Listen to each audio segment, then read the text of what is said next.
Hi, buddy. Today's story is titled Bedtime Battle and stars the Bernstein Bears. See the little bears on the cover of the book? And that's the mama bear, and she wants them to get ready for bed. Let's see what happens in this book. So, how are you today? It's a little cloudy outside, so I've got the lights lit inside. Makes it a little bit brighter in here. Opa doesn't have his hat on and his robe because it's a little warmer, but I'm in my sweater so I don't catch a cold. I got my sockies on. Let's start with page. Oh, wait. Before page one, there's another picture of the little bears. Let's take a look at that. There they are.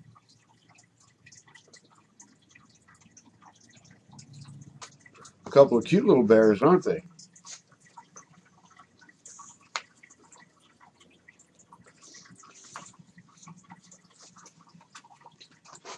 And you can see this used to be your mommy's book. Whoops, right there's her name.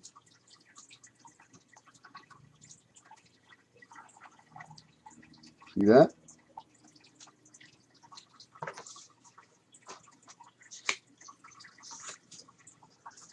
Well, let's see.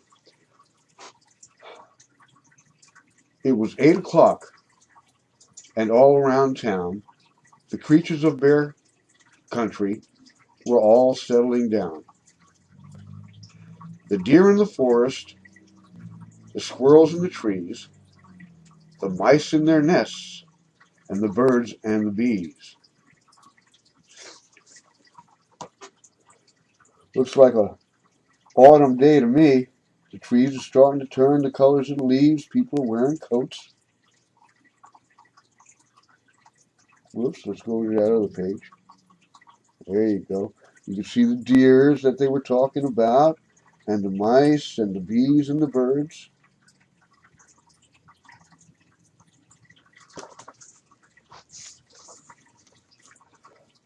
Cousin Fred's pup, Farmer Ben's sheep, were all settling down for a quiet night's sleep.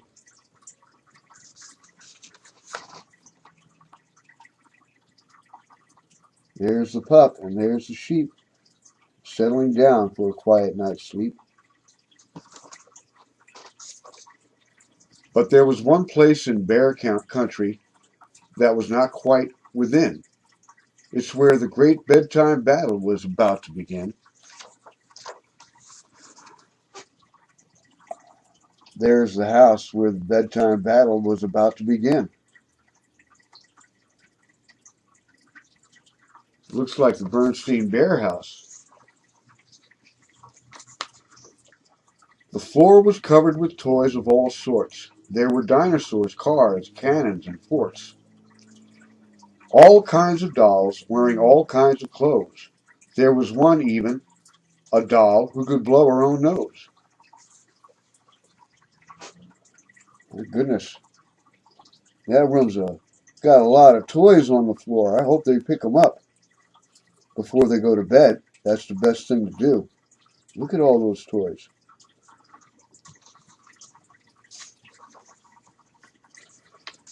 Then Mama came in. She had a big box. She stepped over dolls. She stepped around blocks.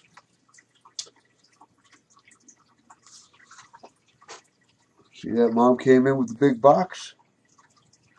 She had to step around all the blocks.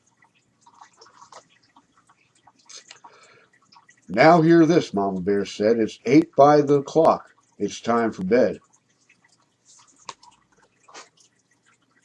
Yep, that's what she was telling them, and I think she was serious. 8 o'clock's a good time to go to bed for little guys like you. What time do you go to bed? Well, as long as when your mommy says it's time for bed, you lay down, you go to sleep, and remember that mommy's only thinking of your best interests. Here's bedtime rule one. At the end of the day, we'll pick it all up and we'll put it away.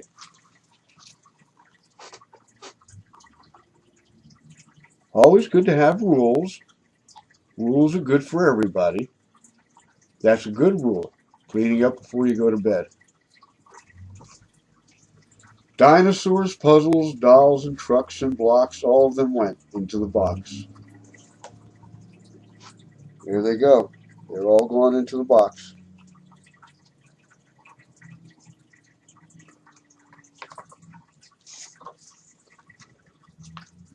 Here's bedtime rule 2, Mama Bear said. Upstairs you go, upstairs to bed. There's Mama Bear and Papa Bear pointing upstairs. Time to go upstairs to bed.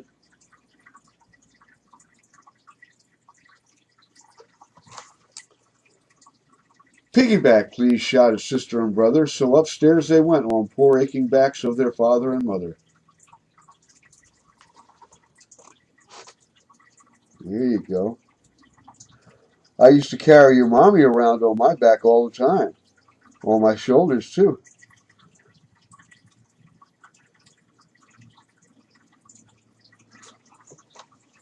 Until she got too big and Daddy got too old.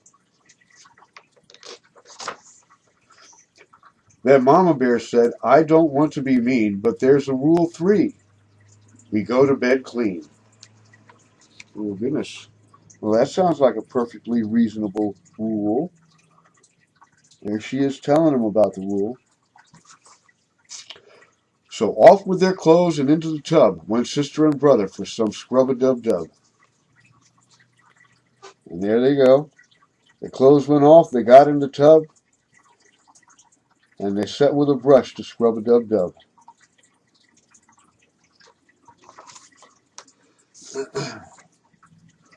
Then it was time for the Cubs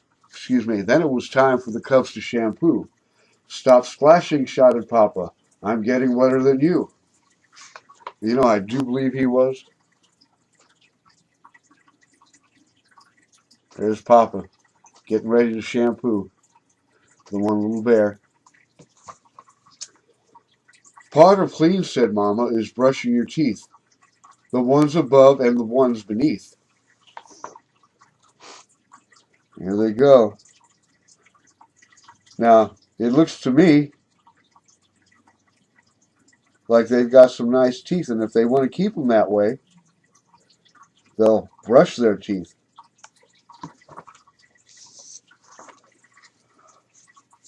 But please do not squeeze the toothpaste so hard. You need just an inch, not a foot or a yard.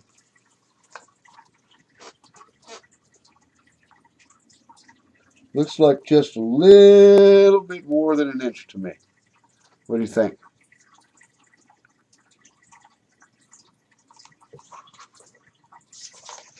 So the battle went on, for once it begun. The bear's bedtime battle goes on till it's done. Into their room went sister and brother, with their wet and tired father and mother. Yeah, Mom and Dad look like they've had a long day, too.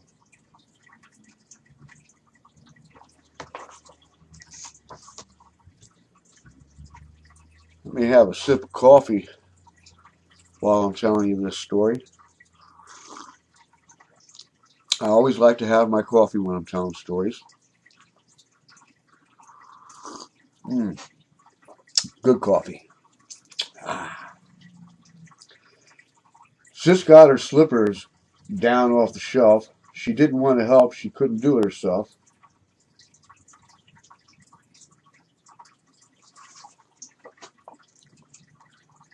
There's Sis getting her slippers down. She didn't want any help.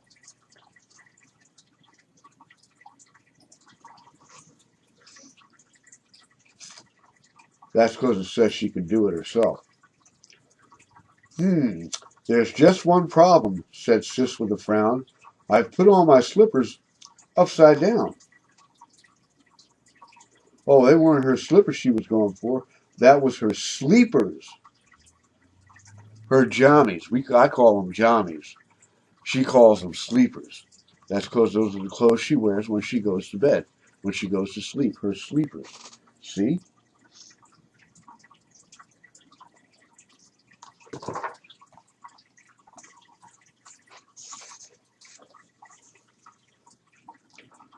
Now, said Mama, I have one rule more. Listen, my dears, to rule number 4.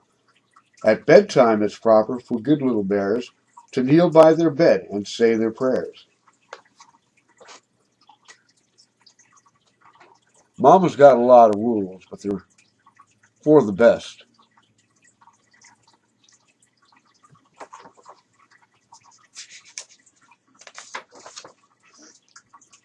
Bless Mama and Papa and Grandma and Grandpops. Excuse me. Let me say that again. Bless Mama and Papa and Grandpops and the oldest members of our clan. Bless Aunt Min and Uncle Ed, and don't forget our cousin Fred, and his sniffer hound Sniff, and our tree house, of course, and bless Farmer Ben and Farmer Ben's horse. Well, they're saying prayers, and they hope God will bless everybody, and they've got a long list of people to bless.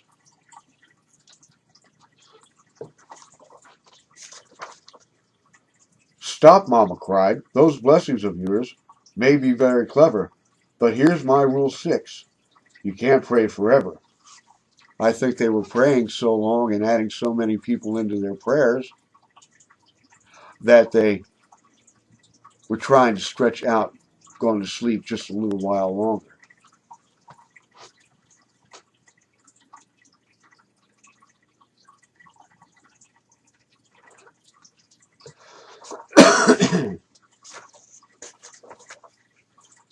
It was story time. The bedtime battlers had had enough. Sis chose the little red hen. Brother Bear chose 3 billy goats gruff. There they are, each with a different book. I wonder if Mom and Pop will read both books. As Papa Bear read, he began to doze. Then Mama Bear's eyes began to close. I see. Mama Bear read one book and Papa Bear read the other. But they were getting tired too. Look at them. They can just barely keep their eyes open. Who won the battle? Was it father and mother? As you can see, it was won by none other than the wide-awake sister and the wide-awake brother. I don't think that's how it's supposed to work. I think that the baby bears should be asleep by now. But you see, Mom and Dads have a long day too. So when it's time for bed, you have to let them get their sleep too. Boy, Mom and Dad look all tuckered out there. But at least the little bears are playing quiet and being nice. That was a good book. And there they are the next day. They had plenty of sleep still because they didn't stay up too late. And they feel fresh and wide awake. The end. That was good.